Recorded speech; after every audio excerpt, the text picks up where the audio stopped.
सविता, आप सभी का हार्दिक स्वागत करती हूँ एक बार फिर से अपने परिवारता एग्जाम्स अड्डा पे। आप सब कैसे हैं? उम्मीद करती हूँ आप सब अच्छे होंगे, मस्त होंगे। तो बहुत ही अच्छा सा सेशन होने वाला है आपका।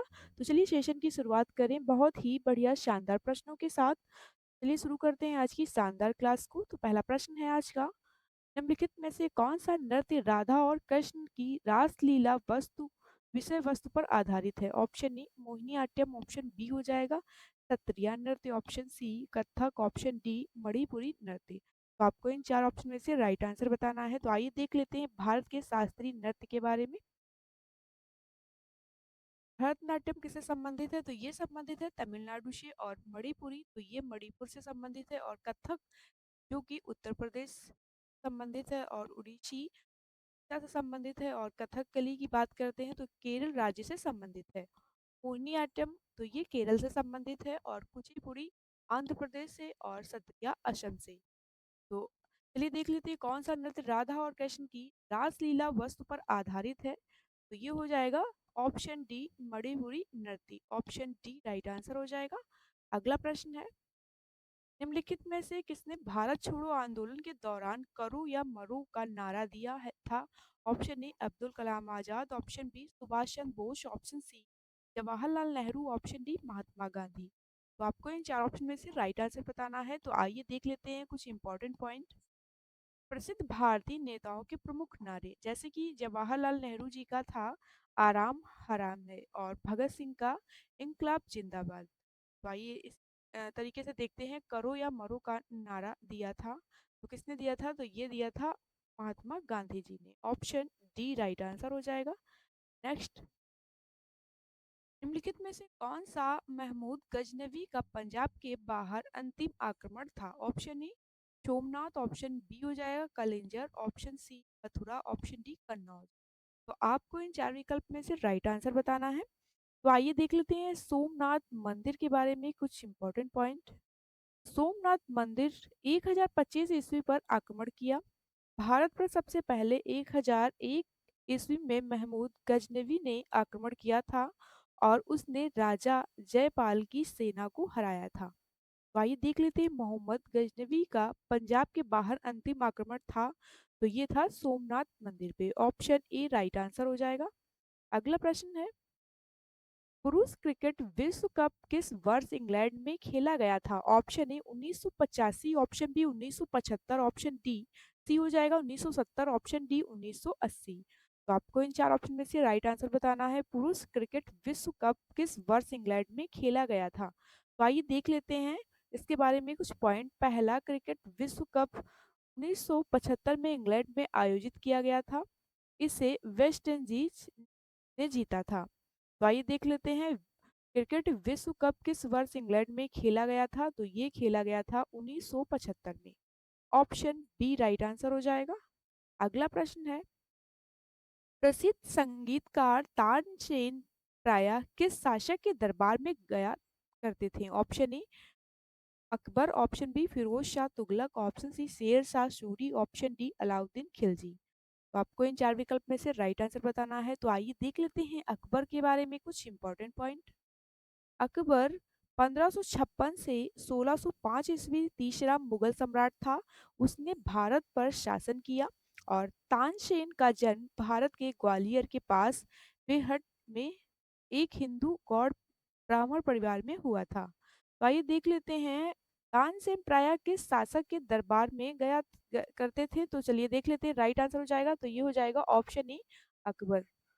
अगला प्रश्न है, निम्नलिखित में से कौन सा राज्य उड़ीसा की सीमा के साथ साझा नहीं करता है? Option A Chhattisgarh, option B Bihar, option C Jharkhand, option D Paschim Bangal. तो आपको इन चार विकल्प में से राइट आंसर बताना है। तो आइए देख लेते हैं उड़ीसा राज्य के बारे में कुछ इंपॉर्टेंट पॉइंट। उड़ीसा चार राज्यों के साथ अपनी सीमा साझा करता है। देख लेते हैं, दक्षिण से आंध्र प्रदेश के साथ, और पश्चिम से छत्तीसगढ़ के साथ, और उत्तर उत्तर से झारखंड और पश्चिम बंगाल के साथ सीमा साझा करता है।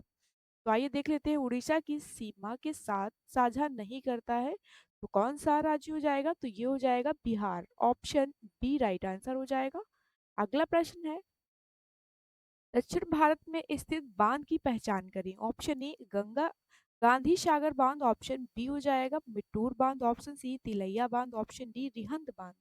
तो आपको इन चार विकल्प में से राइट आंसर बताना है। तो आइए देख लेते हैं मिट्टूर बांध के बारे में कुछ फैक्ट। मेट्टूर बांध कावेरी नदी पर स्थित है और मेट्टूर सलीम जिले तमिलनाडु में स्थित है। गांधी सागर बांध किस नदी पे है? तो ये है चंबल नदी पर निर्मित है और मंदसौर जिले में मध्य प्रदेश में स्थित है। तो आइए देख लेते हैं दक्षिण भारत में स्थित बांध की पहचान करें। तो ये हो जाएगा मेट्टूर बांध, ऑप्शन बी राइट आंसर हो जाएगा। अगला प्रश्न है, अरब सागर निम्नलिखित में से किस महासागर का विस्तार है? ऑप्शन ए प्रशांत महासागर, ऑप्शन बी हो जाएगा अर- अकार्कटिक महासागर, ऑप्शन सी दक्षिणी महासागर, ऑप्शन डी हिंद महासागर। आपको इन चार विकल्प में से राइट आंसर बताना है। अरब सागर निम्नलिखित में से किस महासागर का विस्तार है? तो आइए देख लेते हैं हिंद महासागर के बारे में कुछ इंपॉर्टेंट पॉइंट। हिंद महासागर विश्व का एकमात्र महासागर है जिसका नाम किसी देश के नाम पर रखा गया है। हिंद महासागर पूर्व और पश्चिम के बीच की खाई का कम करता है। तो आइए देख लेते हैं किस महासागर का विस्तार है अरब सागर। तो चलिए देख लेते हैं, राइट आंसर हो जाएगा ऑप्शन डी हिंद महासागर। ऑप्शन डी वाले बच्चे बिल्कुल करेक्ट हो जाएंगे। अगला प्रश्न है, निम्नलिखित में से किस राज्य से कर्क रेखा गुजरती है? ऑप्शन ए असम से, ऑप्शन बी नागालैंड से, ऑप्शन सी मिजोरम से, ऑप्शन डी मणिपुर से। तो आपको इन चार विकल्प में से राइट आंसर बताना है। तो आइए देख लेते हैं कर्क रेखा के बारे में कुछ फैक्ट। कर्क रेखा भारत के 8 राज्यों से होकर गुजरती है। ये राज्य गुजरात, राजस्थान, मध्य प्रदेश, छत्तीसगढ़ और झारखंड, पश्चिम बंगाल, त्रिपुरा और मिजोरम के से होकर कर्क रेखा गुजरती है। कर्क रेखा कितने राज्यों से होकर गुजरती है? तो ये 8 राज्यों से होकर गुजरती है। तो चलिए देख लेते हैं किस राज्य से कर्क रेखा गुजरती है। तो राइट आंसर हो जाएगा ऑप्शन सी मिजोरम से। ऑप्शन सी राइट आंसर हो जाएगा। अगला प्रश्न है, निम्नलिखित में से कौन सी रेखा पाकिस्तान और अफगानिस्तान को अलग करती है?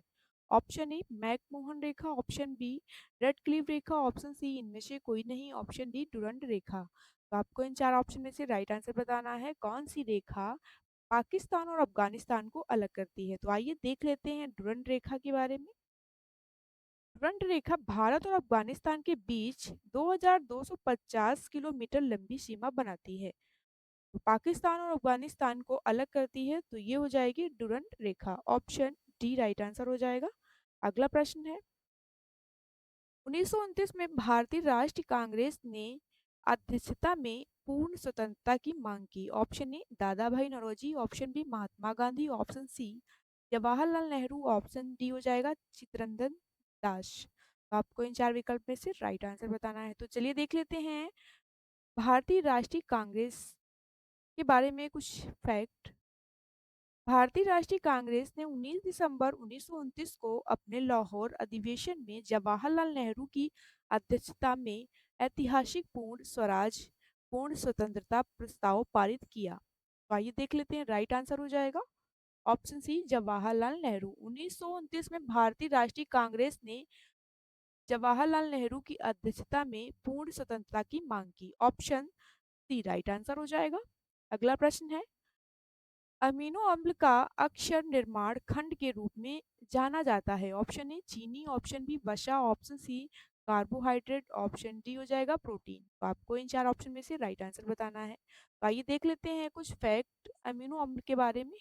अमीनो एसिड को अक्सर प्रोटीन के निर्माण खंड के रूप में जाना जाता है। अमीनो एसिड कार्बनिक यौगिक तत्व है होते हैं जो प्रोटीन बनाने के लिए संयोजित होते हैं। तो राइट आंसर हो जाएगा ऑप्शन डी प्रोटीन। नेक्स्ट, वर्ष 2024 अक्टूबर में ब्रिक्स सम्मेलन का आयोजन कहाँ होगा? ऑप्शन ए रूस, ऑप्शन बी दक्षिण Africa, option C Brazil, option D Bharat.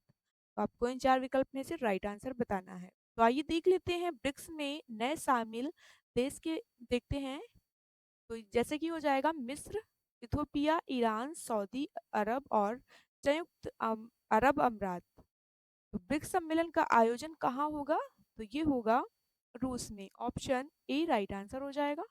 Next, निम्नलिखित में से कौन पंडित रविशंकर के गुरु थे? Option A Bismillah Khan, option B Ali Akbar Khan, option C Amjad Ali Khan, option D Allauddin Khan. तो आपको इन चार विकल्प में से राइट आंसर बताना है। कौन पंडित रविशंकर के गुरु थे? तो ये थे Alauddin Khan. Option D right answer हो जाएगा। अगला प्रश्न है, निम्नलिखित में से किस खिलाड़ी का संबंध बिलियर्ड्स से है? Option A Neeraj Chopra, option B Pankaj Advani, option C Sankalp Gupta, option D Manish Narwal. आपको इन चार ऑप्शन में से राइट आंसर बताना है। किस खिलाड़ी का संबंध बिलियर्ड्स से है? तो ये हो जाएगा पंकज आडवाणी का। ऑप्शन बी राइट आंसर हो जाएगा। अगला प्रश्न है, लोकसभा और राज्यसभा के संयुक्त सत्र की अध्यक्षता कौन करता है? Option E Lok Sabha speaker, option B प्रधानमंत्री, ऑप्शन सी हो जाएगा लोकसभा के उपाध्यक्ष, ऑप्शन डी उपराष्ट्रपति। तो आपको इन चार विकल्प में से राइट आंसर बताना है। लोकसभा और राज्यसभा के संयुक्त सत्र की अध्यक्षता कौन करता है? तो आइए देख लेते हैं इसके बारे में कुछ पॉइंट। अनुच्छेद 108 के अनुसार संसद की संयुक्त बैठक राष्ट्रपति द्वारा बुलाई जाती है और इसकी अध्यक्षता लोकसभा के अध्यक्ष या उनकी उपस्थिति में लोकसभा के उपाध्यक्ष द्वारा की जाती है। तो आइए देख लेते हैं, राइट आंसर हो जाएगा ऑप्शन ए लोकसभा स्पीकर।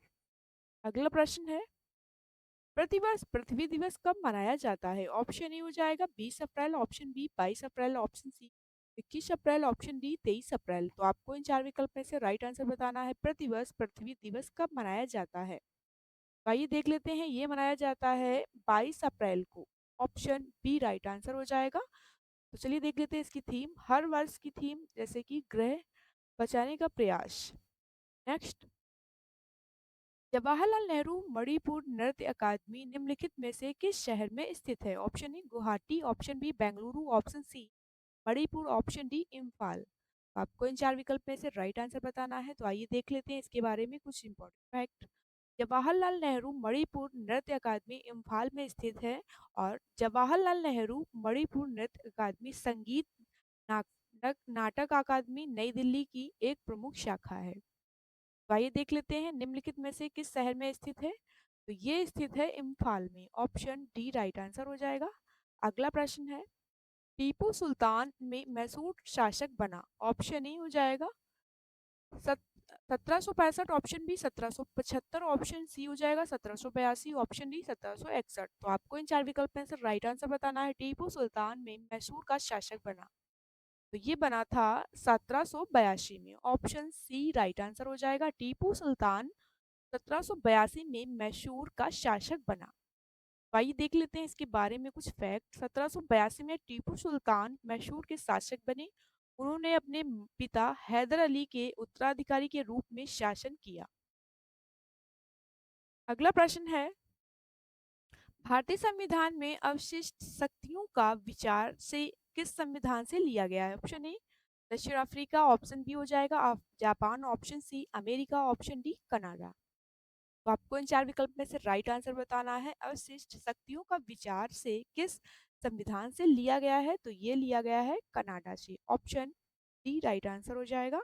अगला प्रश्न है, काला सागर महासागर है। Option A Atlantic, option B प्रशांत, ऑप्शन सी भारतीय, ऑप्शन डी हो जाएगा अकार्कटिक।